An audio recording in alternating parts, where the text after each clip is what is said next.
So I've seen Starvation Reservoir as I'm driving, to the Duchesne area and heading out that part of Utah.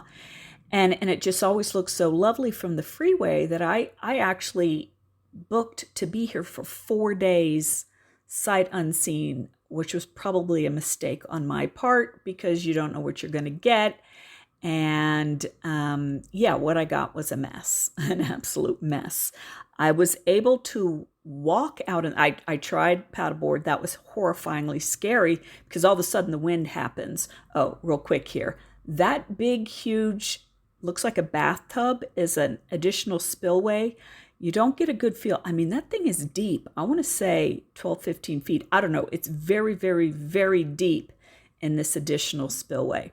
So anyway, going out on paddleboard was just not happening. But I did put on a life vest and kind of walked back and forth. I got to about chest high, but when the wind kicks up, I mean it's full on like waves. And so I wouldn't go too high up, and I always wanted to keep my feet on the water.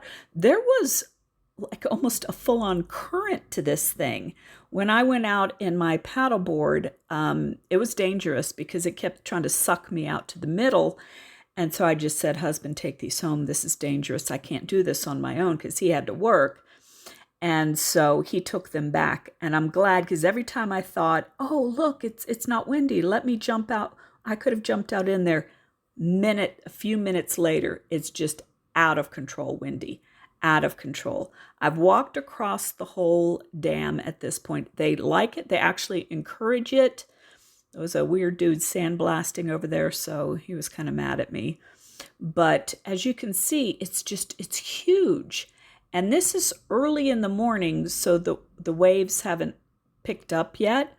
But even in this short walk, the noise, which I've blocked out, it just got progressively louder and louder and louder. And you know it's bad when you see a beautiful piece of water like this and you just don't see anybody out on it.